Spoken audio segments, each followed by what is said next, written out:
আসসালামু আলাইকুম সুপ্রিয় দর্শক, আজকে আমরা কথা বলবো রমজানে রোগীদের বিভিন্ন জিজ্ঞাসা নিয়ে।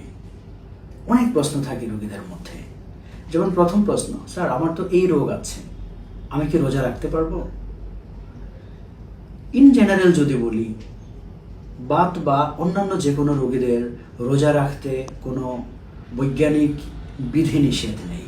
তবে বিশেষ কিছু রোগ যদি, যেমন ধরেন কিডনির রোগ, লিভার, হার্টের রোগ অথবা বাতের রোগ যদি খুব তীব্র অবস্থায় থাকে, যখন তার নির্দিষ্ট সময় পর নির্দিষ্ট বিরতিতে কিছু ওষুধ খাওয়ার প্রয়োজন হয়, যে রোজা রাখলে যদি ওই ঔষধের শিডিউলের কোনো পরিবর্তন করতে হয় যেটা তার জীবননাশের জন্য হুমকি স্বরূপ হতে পারে, শুধুমাত্র ওই সুনির্দিষ্ট কিছু কারণ ছাড়া সাধারণত রোগীদের রোজা রাখতে কোনো বারণ নেই।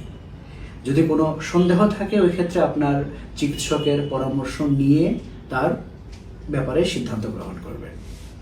দ্বিতীয় প্রশ্ন থাকে যে আমরা রমজানে ওষুধের, যারা বিভিন্ন রকম দীর্ঘমেয়াদী রোগের জন্য ওষুধ সেবন করেন, যে ওষুধ আমরা কিভাবে সেবন করব, তাদের জন্য বলবো আমাদের দিন শুরু হয় সকাল দিয়ে, আর রমজানে দিন শুরু হয়, স্পেশালি খাবারের শিডিউল শুরু হয় ইফতার দিয়ে।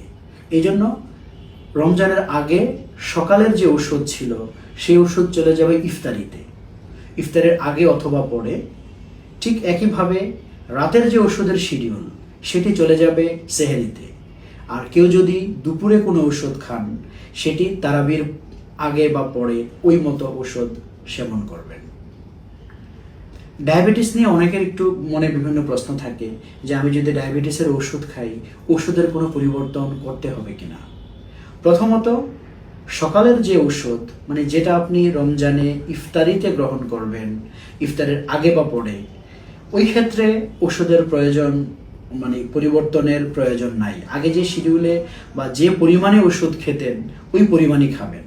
কিন্তু রাতের যে ওষুধের শিডিউল, মানে রমজানে যেটি আপনি সেহেরিতে খাবেন, সেই ক্ষেত্রে কিছু বিশেষ ওষুধ আছে ডায়াবেটিসের, যেগুলো রক্তে গ্লুকোজের মাত্রা কমিয়ে দেয়, অর্থাৎ হাইপোগ্লাইসেমিয়ার ঝুঁকি বেশি করে, ওই ওষুধগুলোর পরিমাণ কম করতে বলে।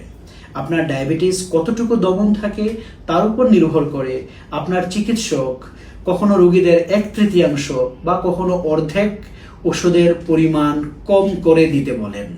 যেমন আমি একটা উদাহরণ দিতে পারি, আপনি আগে থেকে ইনসুলিন নিচ্ছেন, রাতের বেলা ধরুন আপনি 20 ইনসুলিন নিচ্ছেন, তো আপনি সেহরিতে আমরা বলবো যদি আপনার ডায়াবেটিসটা ওয়েল কন্ট্রোল থাকে, ওই ক্ষেত্রে সেহরির ইনসুলিনটা আপনি অর্ধেক করে দিবেন। রমজানের আগে 20 নিতেন, রমজানের আগে এখন আপনি সেহরিতে এটা 10 করে দিবেন, যাতে শেষ বেলা গিয়ে মানে আপনার দুপুরের পরে হাইপোগ্লাইসেমিয়ার ঝুঁকি কমে। খাদ্যাভ্যাস নিয়ে কিছু প্রশ্ন থাকে রোগীর মনে, যে কি ধরনের খাবার খাওয়া উচিত। প্রথম কথা, আপনি হেলদি ফুড যেগুলো, বিশেষ করে আমি ইফতারির কথা বলবো, ইফতারিতে তেল চর্বি খাবার যতটা সম্ভব পরিহার করা যায়। কারণ আমরা সারাদিন না খেয়ে থাকি, যখন আমরা হুট করে ইফতারিতে প্রথমেই তেল চর্বি খাবার দিয়ে শুরু করি, এটা অনেকের অ্যাসিডিটি, ফুড ইনডাইজেশন এবং এটা এই ধরনের সমস্যা হতে পারে। এবং পর্যাপ্ত পানি খাওয়া উচিত, কারণ সারাদিন আমরা পানি খাওয়ার সুযোগ থাকে না, শরীর পানি শূন্যতায় ভোগে। এই পানি শূন্যতা পূরণের জন্য আমরা পিওর প্লেন ওয়াটার খেতে পারি। যদি যারা বাইরে পরিশ্রম করে, শরীর থেকে লবণ বের হয়, পানি বের হয়, তারা আমরা স্যালাইন খেতে পারি, ফলের জুস খেতে পারি। তবে মাথায় রাখতে হবে, প্রিজারভেটিভ যুক্ত যে সমস্ত পানীয় আছে, কোমল পানীয়, এগুলো পরিহার করাই ভালো। ব্যায়াম, যারা বিভিন্ন ধরনের ব্যায়াম করে বা হাঁটে, সাধারণত রোজা রেখে যাদের ডায়াবেটিস আছে তাদের বিশেষ করে বিকাল দিকে না হাঁটাই ভালো, তাতে রক্তে গ্লুকোজের মাত্রা কমে গিয়ে হাইপোগ্লাইসেমিয়া হওয়ার ঝুঁকি থাকে। রক্ত পরীক্ষা কি করা যাবে রোজা রেখে? জি, যদি আপনার প্রয়োজন হয় রক্ত পরীক্ষার, ডাক্তার আপনাকে পরামর্শ দেন যে এই পরীক্ষাটি আপনার দরকার, তাহলে রোজা রেখে আপনি রক্ত দিতে পারবেন। ইনজেকশন কি নেওয়া যাবে? এগুলো রোগীদের কমন প্রশ্ন।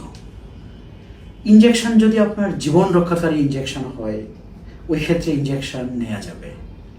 যেমন আজকাল আন্তর্জাতিকভাবে এটা স্বীকৃত যে সমস্ত ইনসুলিন খালি পেটে নিতে হয়, রোজা রেখেও কিন্তু ইনসুলিন নেওয়া যায়, বিশেষ করে ইফতারের 15-20-30 মিনিট আগে। কারণ এগুলো শক্তিবর্ধক না।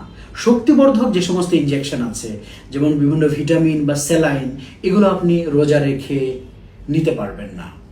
মোদ্দা কথা, যদি রোজা ভাঙবে কি না এই প্রশ্ন অ্যারাইজ করে কোন ইনজেকশন নেওয়ার ফলে, সেই ক্ষেত্রে সেই ইনজেকশন না নেয়াই ভালো।